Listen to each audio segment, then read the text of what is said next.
Real Talk, episode 156. I'm Todd. This is AJ, and we're back. How you guys doing? Literally threw that in right as we went on and said, this would be a good intro. And I said, nobody wants to hear you chew, and he didn't care. So, what is Real Talk? Typically, you guys already skipped past this part, but in case you're some new person that really cares about what we have to say, this is what we do. We talk about life, God, the Bible, and everything in between. We're just a bunch of guys up to no good trying to start trouble in your neighborhood. Coming to you, neighborhood near you. That's Fresh Prince. Anyway, we're actually just some guys that love Jesus, and we believe in, having real talk. So that's it.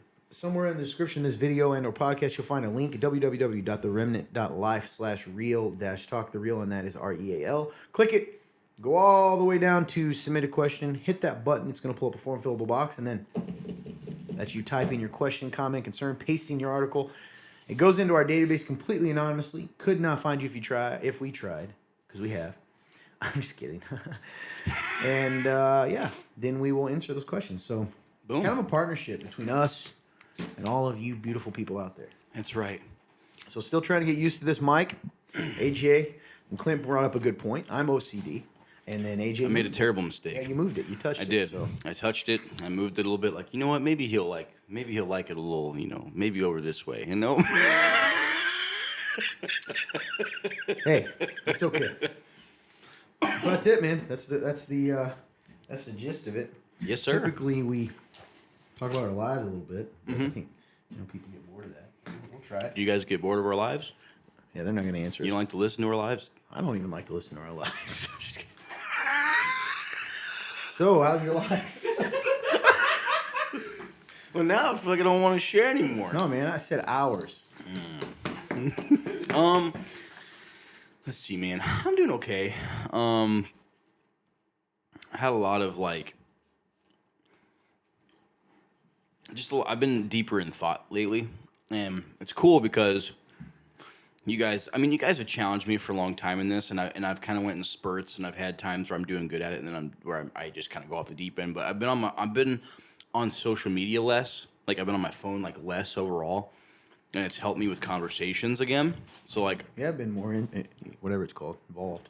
And I just feel like I'm a lot more engaged now in conversation, which is cool. And I can actually feel my mind is starting to get back to hey, I'm actually thinking about what they're saying, and I am adding on to the conversation. I'm not just a wall, I'm not a wall that they're just throwing stuff at, So that's really nice. And I think it's really opened my eyes even to just deeper thinking as far as life and, my friends' lives and what they're going through, what I'm going through, and it's just cool, man. So that's encouraging. And in that deeper thinking, I've just been thinking a lot about why I do the things that I do, even though if I know whether maybe I know it's not the right thing to do, or the opposite, which is I know the right thing to do and I don't do it. And then, it just reminds me of Paul, man. And I don't know. It's something that maybe we have to wrestle with for our entire lives, until we get to go ask God directly. Why could I not do these things even though I really did want to, I don't know. And it's made me think about sin a lot, as far as what it really is. I think sometimes I haven't really thought about what sin really is. You put it so well, how it's it is infected. We are infected with it, and we try so hard to fill our lives with we try to fill the gaps of our lives with things that we think are going to help that, and it doesn't. It's empty still. So I don't know, man. That's kind of been on my mind too, of why is it that we continuously just try to fill these gaps when we know the truth, we know what to do, instead of filling the gap with, say, social media, for me, why don't you read or why don't you pray, and so it's just that kind of stuff. And I think a lot of the time, man, it's because we don't want to deal with the junk that is in our lives, mentally, physically, any of it. So that's something I've been thinking about. And I've just been thinking about God's creation, all of us, this world, man. And it's interesting that I could look at something, right? So like I think I texted you yesterday, and I use like the ocean as an example. I could look at the ocean like that is so beautiful, and I can see God. I can see God in the ocean, and how like you know how it works, like it works perfectly. And like it's just what a crazy design. But then other people could be like, I am terrified of the ocean because someone drowned that I loved. And it's just like, huh. It's interesting how God's creation can be so beautiful, but yet so ugly to somebody else. And then it made me think of like people, How so? like how people can. You can look at somebody and be like, man, like I see so much good in them, and then others can be like, I see nothing good in them, and it's like, wow, like I don't know, man, it's just weird. So I don't know. I don't really have like a conclusion to those thoughts. It's just like that's just kind of what's been on my mind, dude. Like, what does that mean? Like, what do I do with that? I don't know. Like, I guess it makes me think about like how do I treat people, or like how do I treat situations? Do I look for the good in it? Do I look for the beauty, or do I just kind of like look for like how gross it is, or like how it sucks, or. So, yeah, I'd say that's kind of been a couple of things that have been on my mind. As far as like personally, um, I had my first pretty big day at the old local Bob. Oh yeah. So that was cool, man. Starting to see like how it goes for being a server. So it's pretty interesting. Like, I've kind of had like I've had the rough day, and now I've had the good day. So now I can kind of see where I'm gauged on both ends here. So that's cool. Definitely still an adjustment. It's one of those things where, old AJ was very good at like he would just kind of fall into life and fall into like, okay, like I have to do this thing, so now I did it because I have to, and then that's just part of my life now, and like I don't think about how that could affect me in any other places, so I just accept it and just go.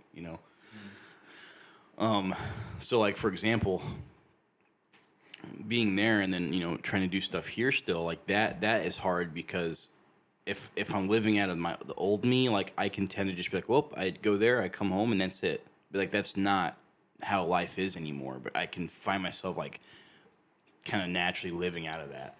So trying to be more aware, I guess, of like, hey, like you're different now, and you have a lot of different things going on in life, and like you have to be able to like go from one thing to the other and still have and like be aware that you can't just shut off right now. Like you have to, does that make sense? Yeah. So yeah, that's probably like as far as like life, like for me, that's probably one of my bigger things. Besides like the faith stuff I talked about. So yeah, that's kind of where I'm at, man.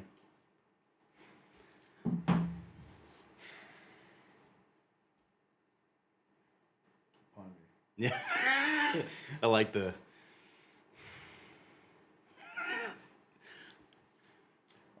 Where do you end up with all the stuff about, I guess, people and sin and people hating people but loving them? Like, it's an odd thought. It's weird. Like I guess. Like, what do you do with it? I think. What do you learn from it, I guess, Good question. I think for me, I learn.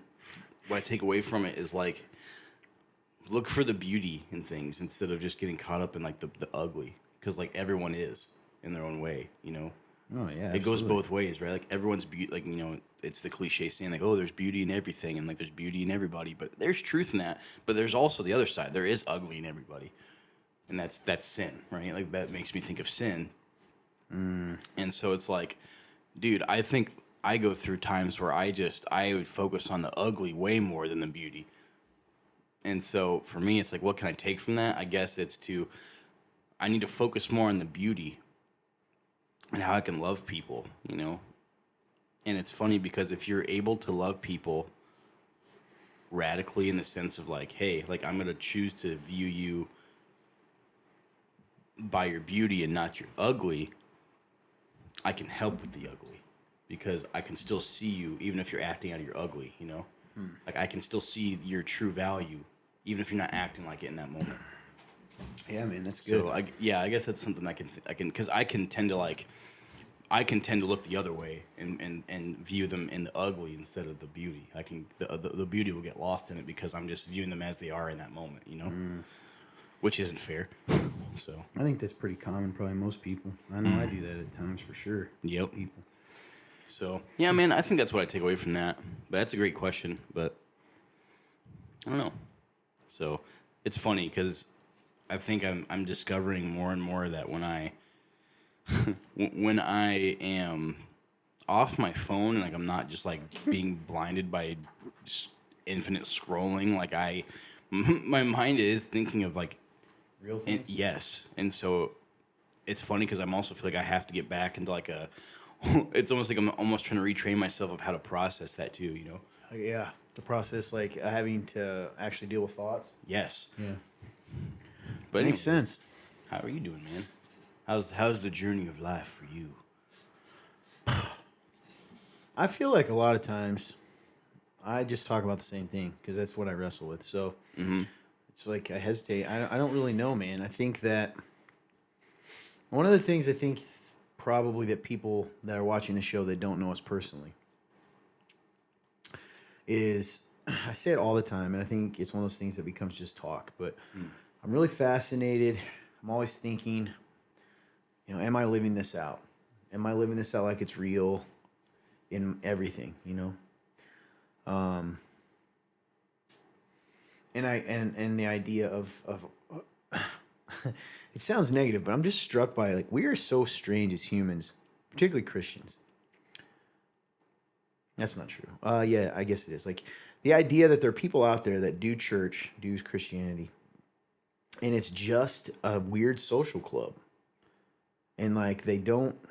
We've talked about this so many times, but I guess it's because it's real to me. Is like, man, absolutely. It's this that you can have that. I'm trying to think how to say it. It's almost like their version of this faith is a version in which whatever is easiest for me to do, I'll do, and that's it. Like Christianity is whatever comes naturally to me. Easy way out. Like, well, no, it's like kind of. It's like whatever comes natural to me is Christianity. So like, I can think of people. And it's just not true. It's just not, that's not true. And I always go, it sounds so negative. I'm always like, man, why do you think people do that? Because I would not choose to be in church and a Christian if it wasn't fully real to me. Because it's just an added stress. That sounds crazy, right? You know what I'm saying? Yeah, because you're kind of, I feel like if you're in Christianity and for like, but not for the right reasons, it is a game in a way. Because you're having to like put up like a, like I feel like you have to play the game if you're not really in. Yeah, but I don't even think these people are intentionally doing it. I don't think they're playing the game. I think that it just becomes a thing you do, in which case it becomes this weird expectation. So, like, I think there's people we both know. I know there's a guy I know, married guy. And at one point, I would have said he was pretty fired up for his faith and lived it out. And now it's just like, faith to him from the outside is just, this is what you do. I'm going to do the bare minimum so people leave me alone. And I'm going to talk the talk, but like your life doesn't show that at all. Then that leads to my own life typically, where I start thinking, okay, am I content just because I know that it's real? And since I know people play that game, clearly I'm not playing that game, but I am, in the certain areas of my life in which I'm not being obedient. And I'm not. And I talked to you about this in production guy Blake last night. I'm not going to go all into it but sometimes it's easy for me and where I'm at, like, man, I've got to start. I got to wait. I kind of woke up. I had a wake up call last night, and nothing crazy happened. Just in prayer and thinking, and God's real, and He'll wake you up. And it's just this idea sometimes of the areas I haven't been obedient or I haven't been living it out because I use. The ends justify the means is what I said. So like, I know that what I'm trying to do and the end result is good. So it doesn't matter how I get there. It doesn't matter if people get hurt. It doesn't matter because I know that the end is good. And I had this creepy moment of like, dude, there's times that I'm saying God's okay with me doing it this way. And He isn't. Whew. So for instance, if say, I don't know, man. I'm trying to get someone to do their job. Yeah. Right. And I don't want to. I feel like can't go too much into it, but just this as an example. Say I was like over someone in a job, and I want them to do their job, and I'm really harsh and cold and mean to them. Mm-hmm. Well, hey, I'm trying to get them to do their job, and that's the right thing. So it's okay that I do that. Or for me, it's okay that I write this person off and don't have anything to do with them because I know they're not going to actually respond or do the right thing anyway. So I'm not sinning against them. I just ignore them and act like they're not there and cut them out of my life. Does that make sense? Yeah. Which is clearly not of God either. So it's just interesting. And the people that listen to the show are like, he's still there. Yeah, because this is real to me. And I'm trying to like, it's true, man. You know, just and pass it off. The Holy Spirit's real in it. Like that face probably looks so snotty for those on camera, but yeah. So it wasn't a bad thing. I'm not sad. I think it's good. I'm very thankful that those moments where it's kind of like you splash your face with water and you're like, gosh darn it, dude, I've got to be better, you know. And because it all started with me driving and asking myself out loud, I was like, what happened to me? You know, I think that's the Christian walk. It's like it's a constant process of recalibrating or straighten yourself back out, you know, because it's so easy for us to fall off the path or to kind of end up in the weeds, and we've got to be diligent and do what God told us to do so that we stay behind Jesus and following him, you know, because even the best of intentions, you know, what's that old saying?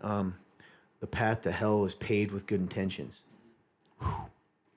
Isn't that crazy? That's scary to me. No, we know it's and I think there's some like truth in that we do evil sometimes because our intentions are good. And you know, I think that's going back to the initial point of like a lot of people out there that play the church game and they wonder why their life's miserable. And it's like, we've talked about this a million times. I am obsessed with it. I can't complain until I have tried what God has told me to do in every aspect of my life to the best of my ability, right?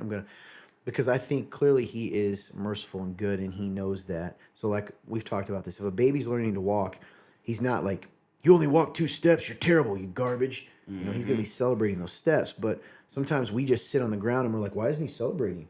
It's like, you haven't even tried to walk. You haven't even tried. So, you know, I gotta be better on that. And then there's also a guy I've got to forgive, and I think I've forgiven him, but he keeps trying to, interact, and I'm frustrated with a comment he made a long time ago. You know this. That was I don't want to say anything more than that, but yeah, because it assaulted someone really close to me, and and made it seem, I don't know, it was a snotty way to do it. Yeah. And I got to figure out what that looks like, you know. What does it look like for me to love this person? Because I know I'm not right now. I need to do it. And it doesn't mean I have to be best friends, but I have to figure out how to do that. And I think one would be to just make the decision in my heart to do that. And I kind of justified not by saying, well, I'm not hating the guy. But I'm also like certainly not loving him. Right. You know what I mean? Does that make sense? Yeah, man. And it's interesting because I think, like, in the instance, like, when you say, like, I'm not hating him, but I'm not loving him, like, is that one of those moments where, because I remember one of the biggest things that one of the first things, like, big things that impacted me, like, becoming Christian was when you were talking about, I think you referenced that Penn and Teller story. Yeah. Talking about the guy who'd bring in the Bible and stuff, and like how much must the rest of them hate me for not saying anything? Yeah. So like, do you view it as like in this situation? Is it similar to that? Like, I think it'd be easier for me to love a non-Christian, because the person is a Christian, and I have a lot. It's hard this is so hard to even say. I have a lot more patience for non-Christians, because I guess I always tell myself that they don't know. Yep. Right, which is terrible. But the Bible says that the world will know you by your love for one another. They'll know your mind. Jesus said they will know your mind by your love for one another. Not the world, how you love each other, believers. And so that's convicting. And I think I justify that a lot because I still have a lot of hurts inside of me from how I was treated by Christians, both pre-salvation and after, and during, and now. Right. And Christians we're mean to each other sometimes, and it's so weird. It's so weird. You know, and I add to that, and I don't want to be that guy. You know, I'm adding to that when I choose to not love the way that I'm supposed to love. And what I've learned in life, like if we're really honest, God has equipped us to do the right thing. And when I really want to, I can do it. You know, and then Most of the time, we can sit here and say what we want. We're just not trying. Yeah, man, that I agree, dude. And that's probably one of the most frustrating things about life in general is like it's all a choice. Like we make the choice to like pass over, like we make the choice to like you said, like not love them the way we know we should, you know, and like that's so frustrating, and like it just makes me like, I get it, dude, because it just makes me feel crazy sometimes. Yep, and yeah, it does. So it's hard too, though. In order to do that, we'd have to admit that we're not loving, and so many people, so many of you guys out there, I'm about to offend people. Let's be real. You're just delusional to yourself. Like you're choosing to believe. So like this guy that I brought up earlier, that dude just lives in denial. Like if he used to get mad at people for doing the very things he does now.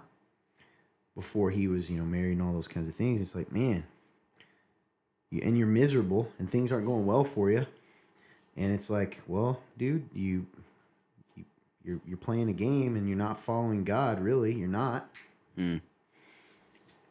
Sometimes I'm always afraid that because we talk about grace and God's grace is real, that we've given people an excuse to stay in sin. We've enabled it. Well, we give them an excuse to stay in sin because we tell them that, well, grace covers everything. So then they're just like, okay, cool. It doesn't matter what I do. And it's like, well, Paul actually talks about that. And so do we sin all the more? And the answer, of course not. How can one who has died to sin continue in it? It's powerful. And it sucks. But even in this conversation, like a lot of times when we're in this conversation, it's like, I don't know, it starts with me. And I think, do you start with you? Do you start with you when you think? I don't know. I don't know if we do a lot of times. Because that's how you change the culture. And everybody, like every Christian, that's why I almost don't want to talk about it. Because every Christian in the world will agree with what we're saying. There's not a Christian who would say that that's not true. But yet, it's kind of the same thing as when you read the Bible. We always naturally assume we're the ones standing with Jesus, condemning the Pharisees, and the truth is we are the Pharisees. Like in the story, like you're never with Jesus in the story. You're not teaching. You're really being taught. Excuse me. You know what I'm saying? Oh, yeah.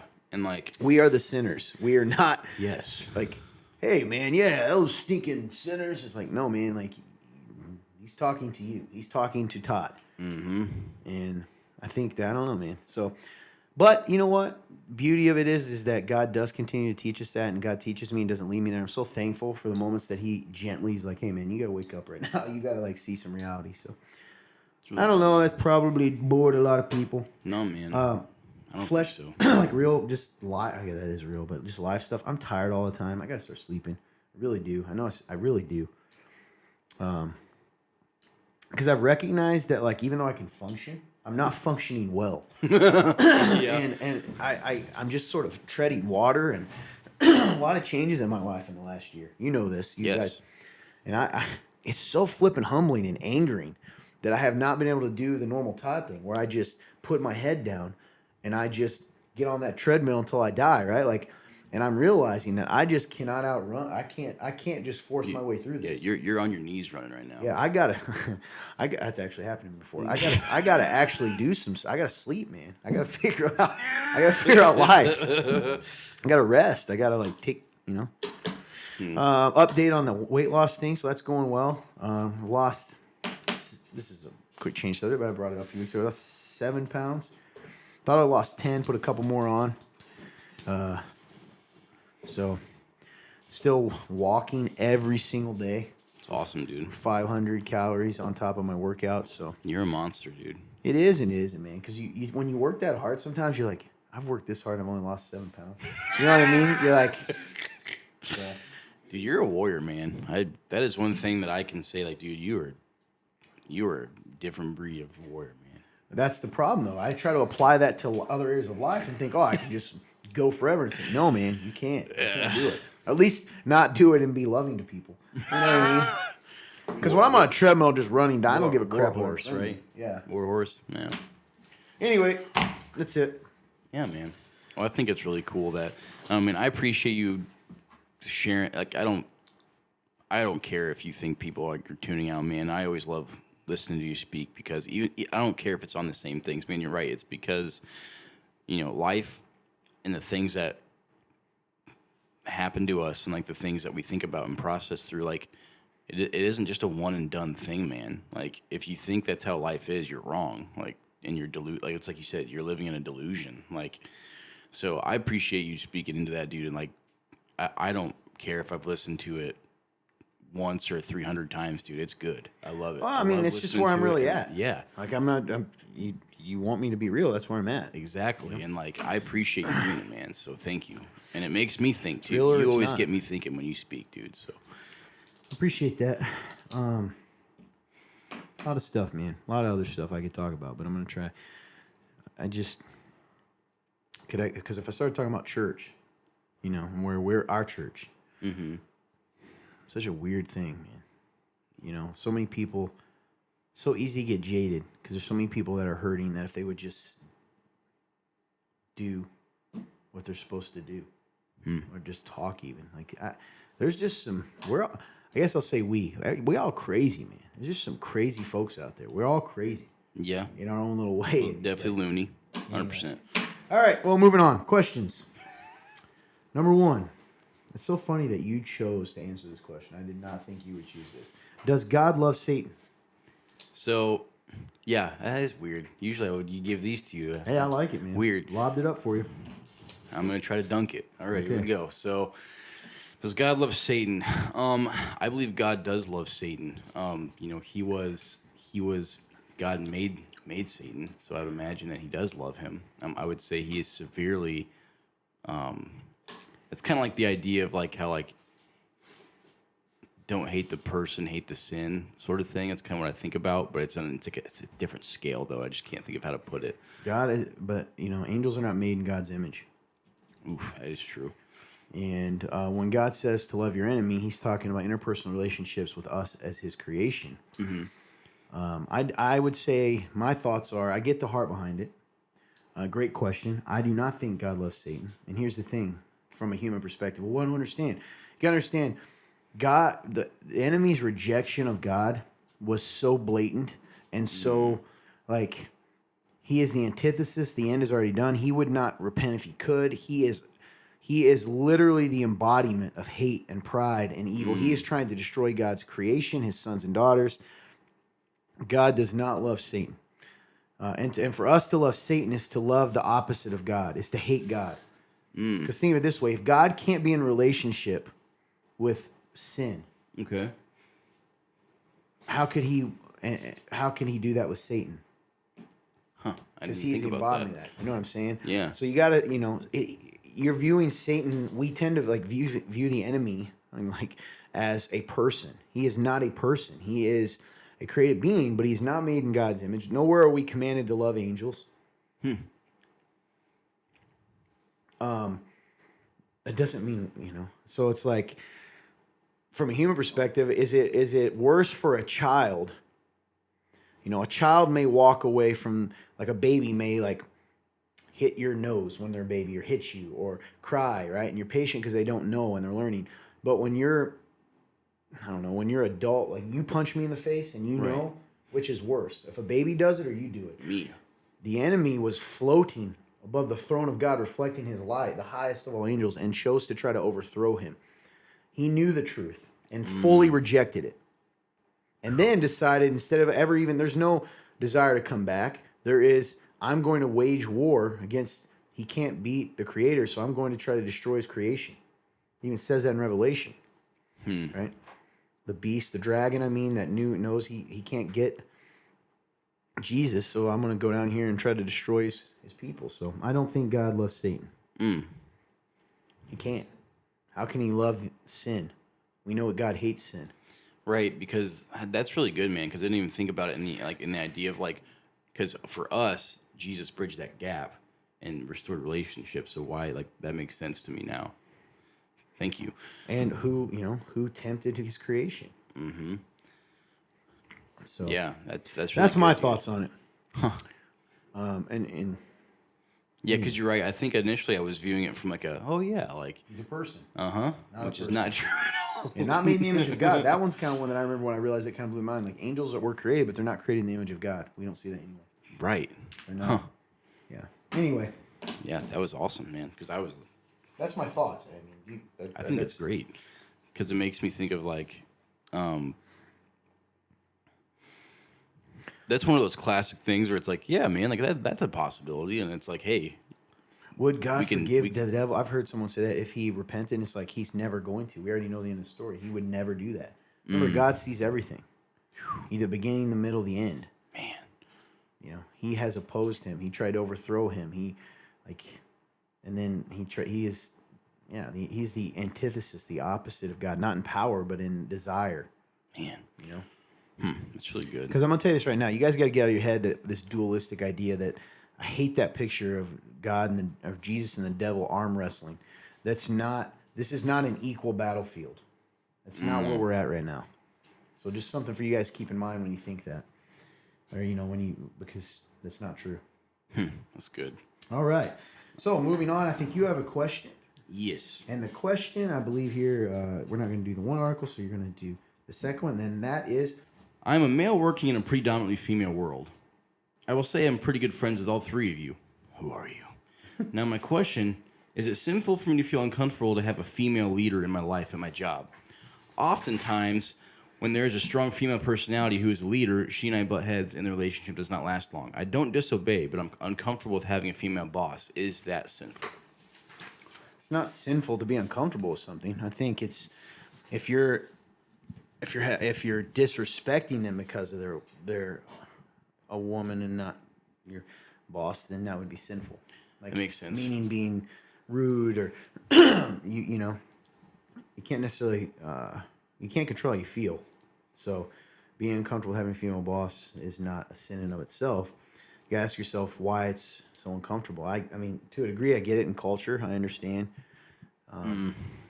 You know, and depends on what your field is too, right? It'd be, no offense, I've said if I was in the NFL and had a female NFL coach, it'd be a little difficult for me to follow that. Yeah, I mean, not in my flesh, because you probably don't really know. But I mean, in other areas, it's easy.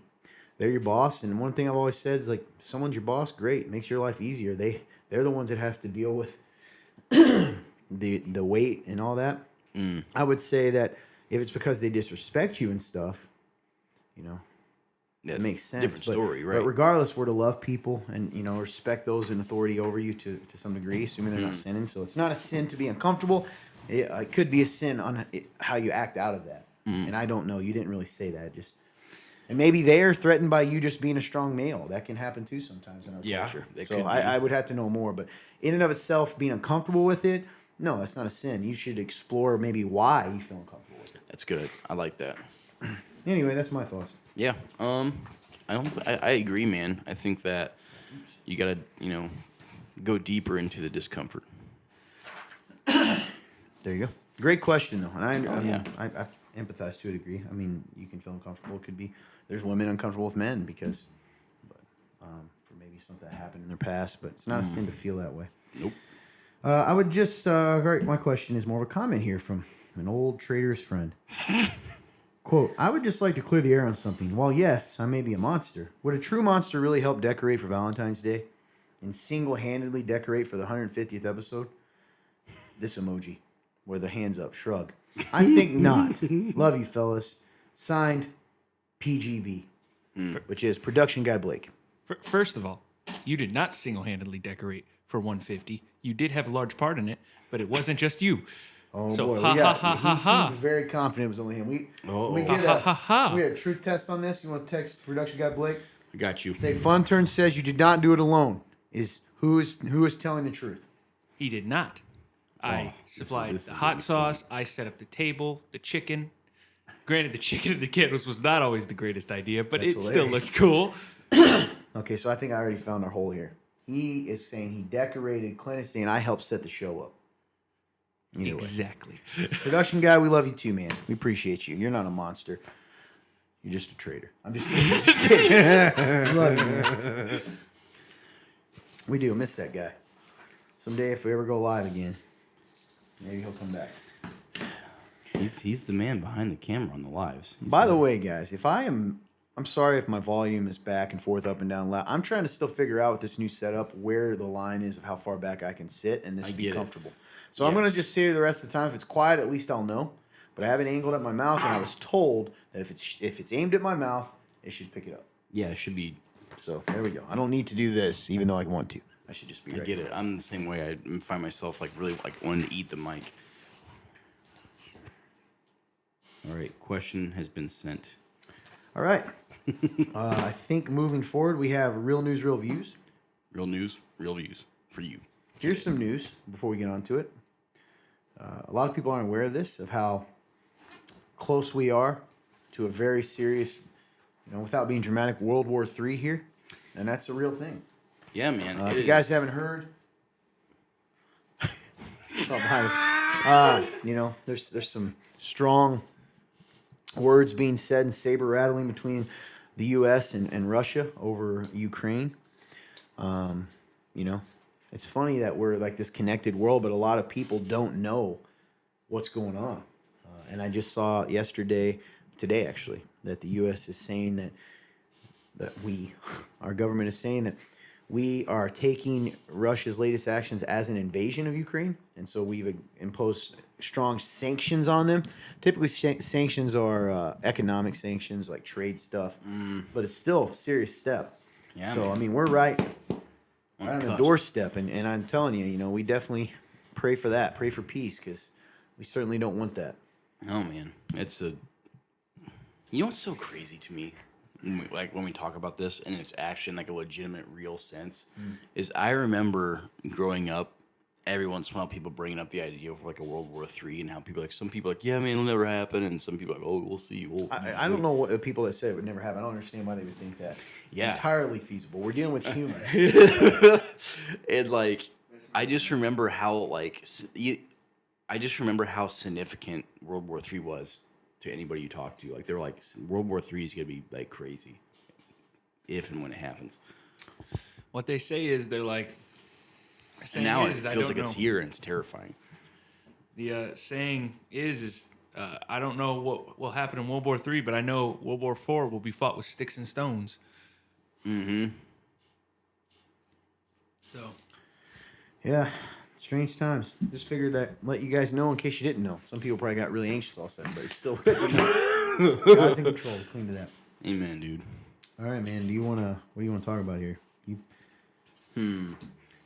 I would say we go with... Guys, also, if I come off kind of jerky, it really, I'm not mean to be. It goes back to the fact that I'm incredibly tired all the time.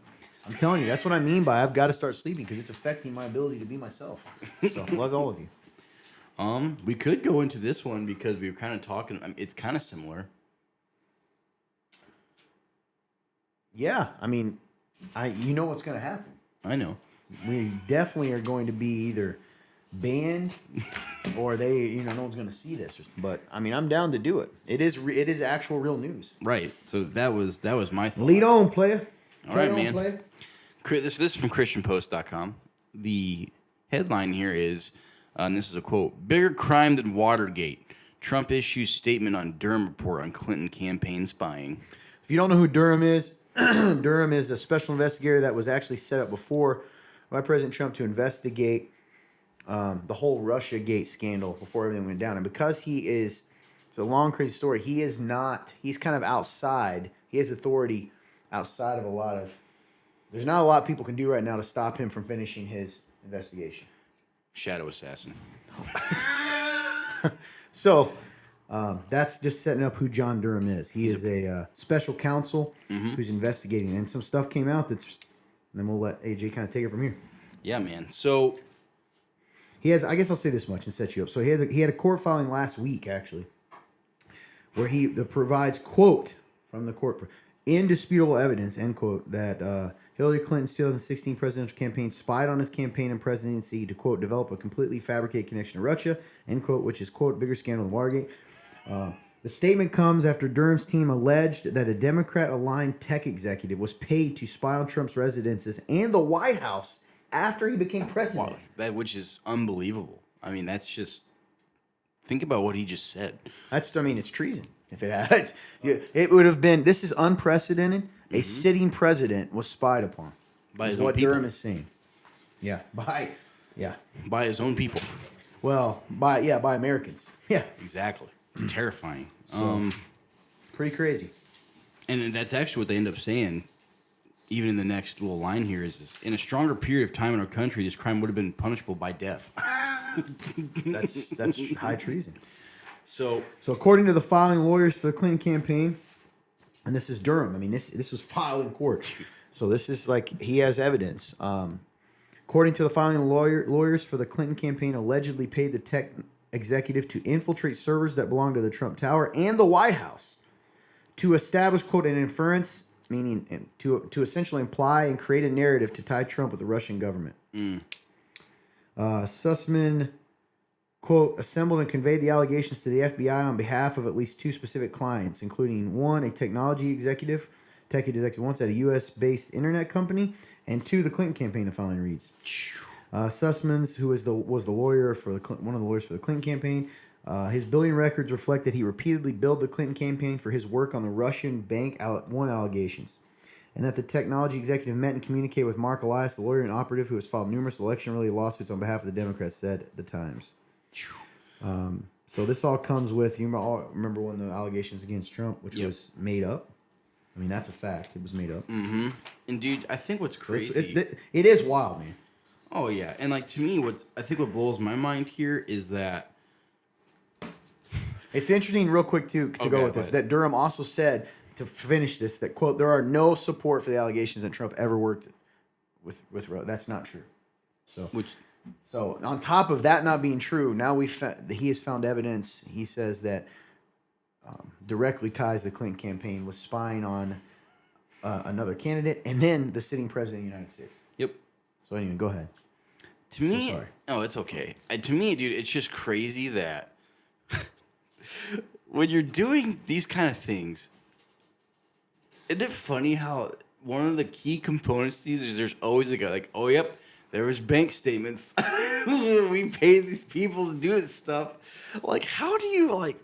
They think they're above it, man. Yeah, you man. Think like, that you're above. So... Like, who's gonna investigate him? Mm-hmm. Most of the time. That's like, true, this man. guy, you know. So it can just be in broad daylight. That's what it seems like. I mean, here's a lot of the stuff we're kind of learning, right, about our government sometimes. It's just any government, really. But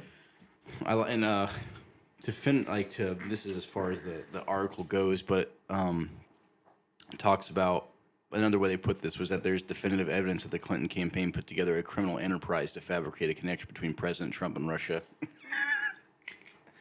Yeah, that's unbelievable. Yeah, man. It wouldn't matter who the president was. This would be it's not a party thing. It's exactly. It's not a part of who was in office at the time. It's the fact that like this was a legitimate like coup, not coup, I don't think, but I mean it was a legitimate, like, they were trying to set this guy up, and it comes from people inside our own country who have power. That's terrifying. I don't know, man. It's straight. It's kind of like what you said before, even about the World War III thing, man. Like, it's strange times, man, and things are happening, and it's like, I think people need to know this stuff. You're right. Whether they want to accept it or not, they need to know that this is a reality, and it's not just like a game. Reality is a reality. You're absolutely correct. So, I don't know, man. It's creepy, and like, I don't know about you guys, but it definitely makes me think about like the legitimacy of so many things, that have just become that I was either told are normal, growing up. Yeah. Or, well, you're told not to pay attention or really question it, right? It's true, man. And in social media, since you brought that up, it's funny that people know more about Kanye West than about the fact that we're in World War III or at the doorstep, and or things happening in our own government. Yep. Like corruption, so it's crazy. Yeah. I remember that in high school. That was a subtle thing that started happening in high school. There was only like I can name probably about a handful of people. I can count on one hand of people who actually wanted to talk about politics and actually were in the current know-how, even in classes where we were supposed to be researching and having articles and things like that for Socratic seminars or, for history, it wasn't called a Socratic seminar. That was more of an English thing.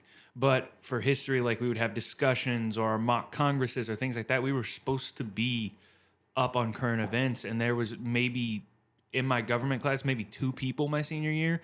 And then even history classes before that, there was probably, again, 5 people throughout all of high school that I was like, these people actually want to be up to date on current events, and otherwise we're just told that we're crazy people, or we're too obsessed, or we're too negative. People can't handle it, man. It's like you said, like people just get anxious and they don't want to think about it and would rather, just kind of. It's the dog meme. with the fire behind them, like this is fine. It's true, man. So I don't know, man. Just crazy stuff. So, but you're right. We'll probably we'll get some flack for this one. Oh yeah. I mean, yeah. I don't know which one to pick after that one, as far as where to go. I next. think the translation one's interesting. Definitely. So I know some people in our church use this, and we're not.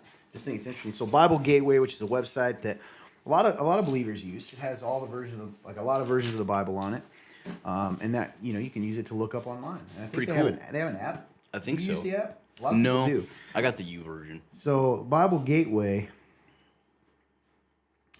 has recently removed the Passion Translation from their website. Mm-hmm.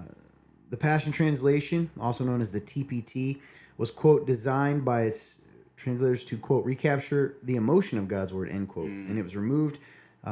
It was first released in 2017. The Passion Translation includes additions that do not appear in the source manuscripts, phrases meant to draw out God's, quote, tone, end quote, heart in each message. Translator Brian Simmons, a former missionary linguist and a pastor who now leads Passion and Fire Ministry, sees his work in Bible translation as part of a divine calling on his life to bring the word, to the nations. His translation has been endorsed by a range of apostolic charismatic Christians, including, these are churches, The Call's Lou Engle, Bethel's Bill Johnson, and Hillsong's Bobby Houston. TPT's publisher, Broad Street Publishing Group, confirmed that the Bible Gateway, quote, made the disappointing decision to discontinue their license for the Passion Translation as of January 2022. Simmons and his publisher described the TPT as a translation instead of... Oops, wrong page. I need to go to 7. Oopsie.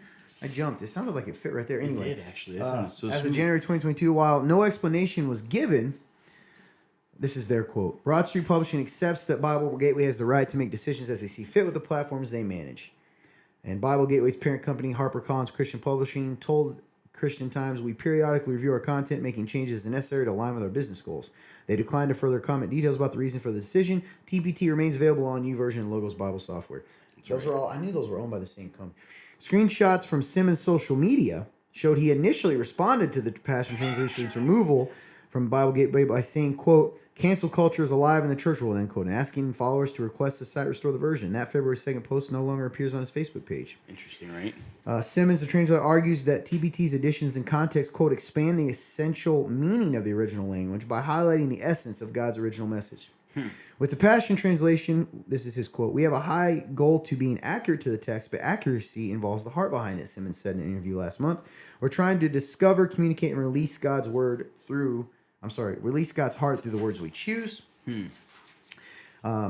Simmons and his publisher described the TPT as a translation instead of a paraphrase because Simmons and his partners worked to develop the text from Greek, Hebrew, and Aramaic manuscripts rather than taking an existing English translation and putting it in his own words. Simmons has repeatedly defended the translation label, saying that all Bible translations involve some paraphrase, and he puts the TPT in the same category as thought-for-thought translations like the New International Version.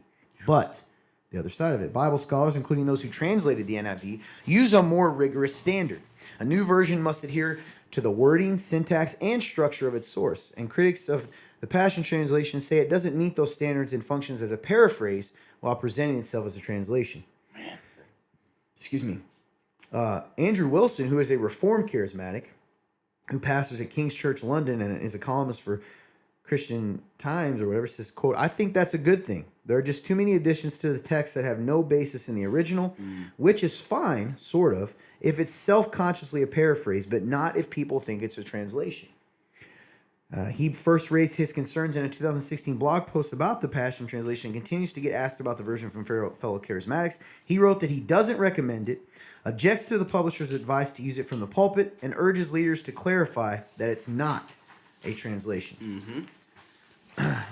Certain passages in the Passion Translation are twice as long as in other translations, such as the NIV. The Lord's Prayer in Luke 11, for example, is printed and read as Jesus' words and reads, And it gives the whole thing. But a 2000 review in the Gospel Coalition journal, Familios, critiqued Simmons' translation process, specifically his overuse of, quote, double translation, which means he was bringing in multiple meanings of a word, even if it wasn't clear that wordplay was intended. It was written by a scholar in the NIV Committee on Bible Translation who worried that Simmons' own theology and favorite themes were driving his word choice. That's interesting. Yeah, it can be a little concerning. Mike Winger, a Calvary Chapel trained pastor who teaches through his online ministry Bible Thinker, has drawn in over 1 million YouTube views with a series examining the Passion Translation. Bible Gateway removed the Passion Translation, reviewing the work in more detail is a signal. He said, Bible Gateway removing them is a signal to everyone that the work may have issues. He said, when you add that to the growing number of scholars, pastors, and laymen who are raising the red flag about the Passion Translation, you have a loud and simple message. The Passion Translation has enough issues that it's best to avoid it. And then he goes on to, he recruited many evangelical scholars, including Darrell Brock, Nijay Gupta, Douglas Moo, and Craig Bloomberg, to critique certain passages. Gupta repeated some of his reservations to Christian Times, saying that if the Passion Translation were to appear on a site alongside established translations, it should have a warning label. One of these is not like the other. Non-academics should know that the Passion Translation does not have the backing of accredited seminaries and linguistic organizations experienced in translating work. Dang. He called out Simmons. Winger called out Simmons for bringing in large amounts of material that really have no presence in the Greek or Hebrew, and the words he's adding are particular words that are part of a hyper-charismatic signs and wonders movement, words that are about imparting and triggering and unleashing and releasing.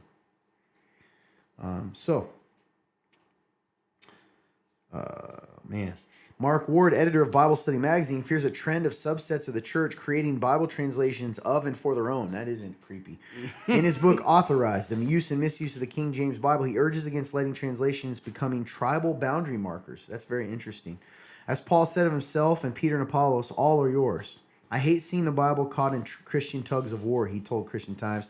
The reason Luther and Tyndale translated alone is that nooses stood ready nearby. That's no longer our problem, meaning they were about to be killed. I think the best way to promote each other's trust in our good Bible translation is to use and expect multi-denominational committee-based works. However, there is a long history of single-author Bible translations. The number of Bible resources is growing.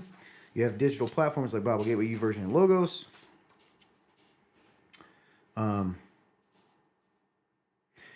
Peter Gurry, the New Testament professor at Phoenix University, said it's not surprising that any new Bible project would want to position itself as both trustworthy and better than what's available already. For Christians cracking open or tapping over to new translations, he suggests they consider the audience of a new resource, look for consistency within its own principles, and see how it lines up with the versions they already know. Quote, for readers who don't know the original languages, which is, of course, most of them, you can start to form a judgment of a new translation by comparing it with those other translations that have gained a trust readership over the years. He said, in the case of evangelicals, this means something like KJV, NIV, ESV, NASB. Christians who care about reading reliable and accurate biblical texts have been wary and sometimes critical of paraphrases. Even The Message, among the top 10 best-selling Bible versions of the world, has often got dinged over the years by pastors and scholars alike for what it adds, misses, or rewords. But its author, Eugene Peterson, was clear that he was putting the Bible into his own voice, describing the project as a paraphrase, not a translation. He even said he felt uneasy about its use in worship and personally still preferred the originals in his devotions. Man, that's pretty interesting. It is. However, The Message is available on Bible Gateway. Yes. So I can kind of understand, But I think at least maybe that's because he's calling it a translation. So I would imagine so. Because really he's not going, this is a translation. I guess I'm sorry, guys, to read all this, but I think it's important. It a lot of people. He said, once you know God's word through a standard translation, this is Ward, I love how paraphrases can yank you out of your Bible reading and provide fresh insight into Scripture. Single-author translations likewise. The one thing I've liked the most about the Passion Translation were those moments where I felt like I got to read a familiar phrase again for the first time because Simmons just put it a little differently. For dedicated the Passion Translation readers, the new phrasing and the emotive power of the text are major draws. On Instagram, Jen Johnson, known for her Bethel music hits like Goodness of God, regularly posts pictures of her daily reading from the Passion Translation, with whole passages underlined in phrases like, I spoke in faith, and no wonder we never give up, circled in pen. Bill Johnson at Bethel Church still uses the New American Standard Bible in most of his writing and preaching due to familiarity. He sent a clip from last year's titled, Is the Passion Translation heresy? He uses the Passion Translation for devotional reading, as he did with paraphrases before it. He believes they are particularly helpful for new believers too, and Bethel sells a branded TPT in its bookstore. For inspiration, I love the Passion Translation, Johnson said. Every time Simmons, deviates from what could be a traditional approach to a verse, he explains it so powerfully that even if you don't agree with him, you at least understand where he's coming from. Simmons is deliberate about making the Passion Translation passionate and readable. In a promotional video, he calls it, quote, a dynamic new version of the Bible that's easy to read, unlocking the mystery of God's heart, the passions he has for you, deep emotions that will evoke an overwhelming response of love as he unfolds the scripture for your eyes. He describes how he's, quote, uncovered what he sees as, quote, the love language of God that's been missing from many translations.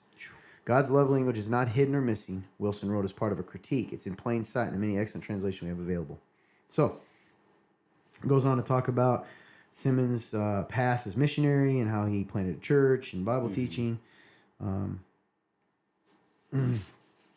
It says Simmons is used to facing questions about his credentials. He gets asked a lot, do you feel qualified? I say, who in the world is? My qualifications are that I was told to do this from the Lord. Whatever he tells you to do, he will meet the need you had to finish it. I agree with that in principle. Yes. That comment. So while Simmons serves as lead translator, the Passion Translations lists 7 scholars who oversee and review his work. They're currently working on the remaining books of the Old Testament and move forward with plans to release a full Bible edition around 2027. So he says, we believe the Passion Translation will become one of the most widely read and beloved translations in the market for years to come. Neither Bible Gateway nor YouVersion offered figures on its popularity. 5 years into publication, the Passion Translation does not currently rank among the top 25 best-selling Bibles in print. Wow. So anyway, there you go. If you're reading that, just interesting for you to know. I guess if you want to know my thoughts real quick, you've already heard me talk a bunch. I do think that I'm a little leery of it. I think it's very beautifully written. I know some people very close to me that use that. I think it's great to use if you're going to compare it with another, trusted Bible translation. So personally, I use the ESV or the HCSB, which has become the CSB. They're a little kind of in between thought for thought. Word for word. They're closer to word for word than thought for thought, but they put it in a more readable way. So does that mean I think it's evil or wrong or that people should be even making this a big deal? Not necessarily, but again, I'm not familiar enough to know whether the most concerning thing to me is putting in a theology that you wanted to say, if that's true. Yeah, there were some good points made about how, like, if everyone could just start making their own Bible, like, and how, like, that, how dangerous that can be. So that was interesting to me. And the only thing that just kind of worried me was, like, why there was such a refusal to want to not say it's a direct translation. Like, why is that? Probably because he knows that's gonna affect whether people read it. I got you. So, I'm not necessarily, guys, I'm being real with you, those that watch and want to know our opinion. I'm not familiar enough with it to even give my thoughts on it. I share my concerns. I actually agree with the guy when he said, hey, I'm going to do I can't say whether God told him to do it or not. I know that God's never going to tell you to do something that contradicts his word. I'll tell you this, I don't think these scholars are making up their concerns. Like, why would they do that? Right. So I take that seriously.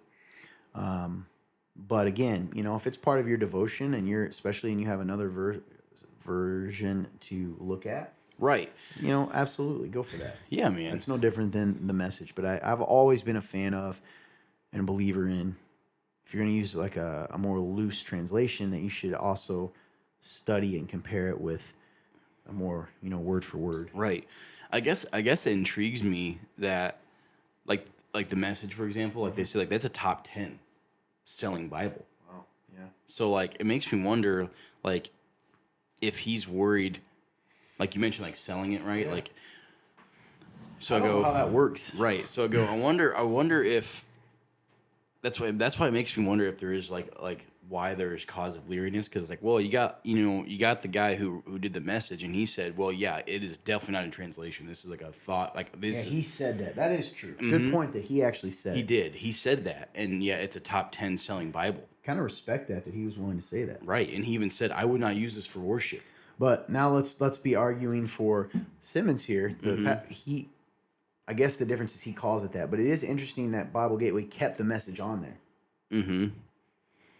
They took his down, but kept the Message on there. Mm-hmm. But we got to remember, it's not just the fact that it's a what is it? Paraphrase. It's the fact that they're saying that they've put theology into it, and shaped it a little bit. Yep. Because I think that's a more serious charge, right? Definitely. Yeah, because that can change things, you know. Yeah. And I know, like, they even, like, I don't think it's a crazy example, but, like, the little section they used in the article, like, where they showed it was, like, which one was it? It was when they were talking about, like, they used, like, the verse with Jesus talking about the Lord's Prayer. And I don't think there was anything in there that was, like, bad, but, like, I can see why. Definitely added some phrasing. Exactly. And so for me, it seems like when people are talking about translating the Bible and putting it into different versions, like, and you've explained it before of how, like, some people, it's like you said, like the ESV is more like it's like a direct word for word translation. Like they're taking it and putting it as close to word for word as possible. Well, it's not all. I mean, it is on that side of it. Yeah, there's more that are very like the NSV is pretty much boom, boom, boom. But go on, sorry. And so it's definitely more on that side. With that, like, and they say that's like a word for word translation. Like, I guess, how can he take his work that he knows he's clearly he's adding more to it from the original text? Like, how can that be considered more of a direct translation? You know, it's just odd. Well, I think that's his point. I think he's saying, well, I'm trying to emote the heart of it. So that, you know, and I agree with you, but I think that's what he would say. I will tell you this. Is it worth arguing and tearing each other apart about? No. Especially, is this something important enough to have discussions about? Because especially if the charges of like certain theological pushes being in there. Yeah, I think so. You know, it's funny. Bible translations are always something that non-believers and even Christians that can mess with them because, like, oh, see, it's people messing with it. It's like, you know, God's going to take care of his word, and this might be God doing that.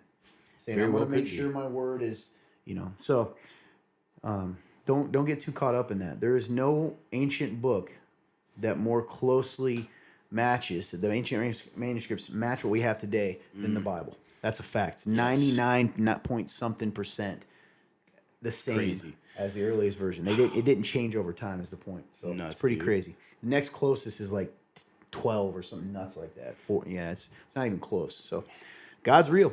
Do you think that his I thought it was interesting, the quote of him like talking about cancel culture. Do you think that was a valid thing or no? I can see where he's coming from in his mind, but I mean I don't think it's the same thing. Because typically cancel culture would be the other way around. You're being too strict or being too, you know, I guess that is kind of like.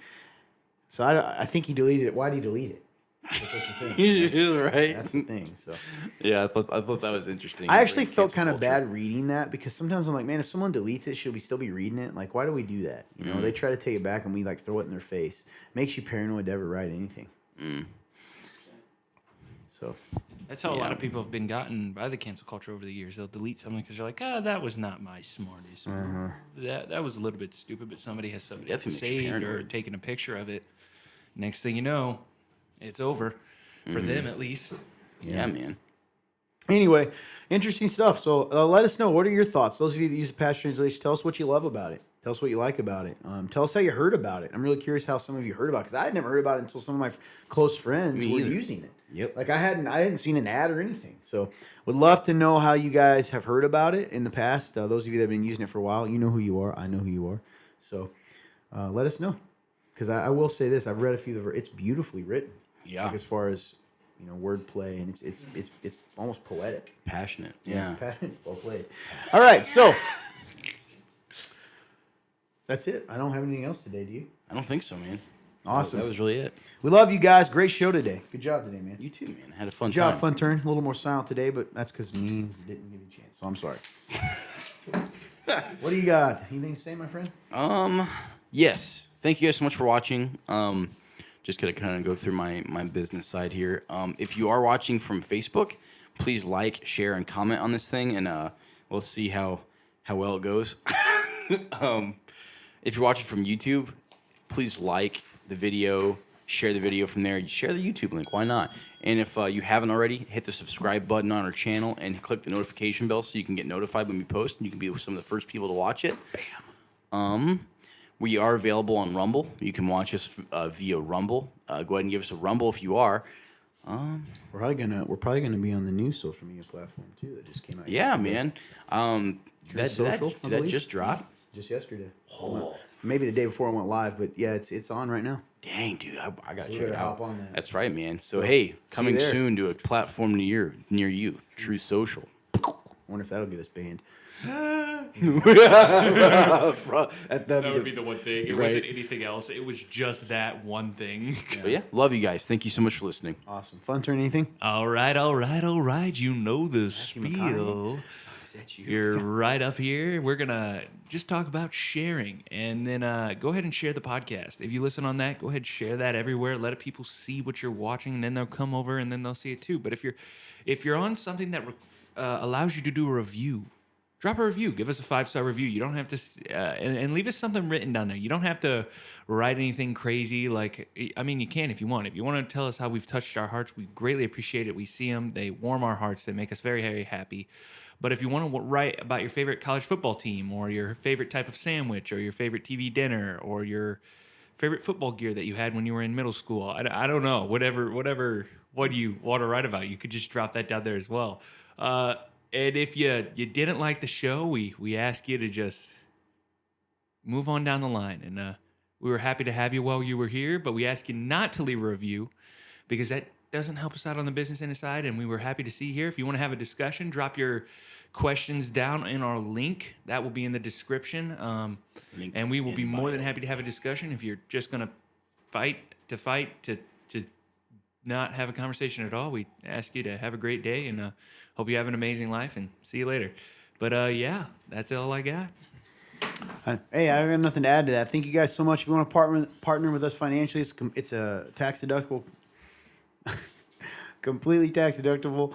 It goes directly into the show. You can go to www.theremnant.live/real-talk. That's REAL. We could really use your help. We don't sell a bunch of stuff, so we could use your help. Other than that, we hope you have a great day, and God bless you.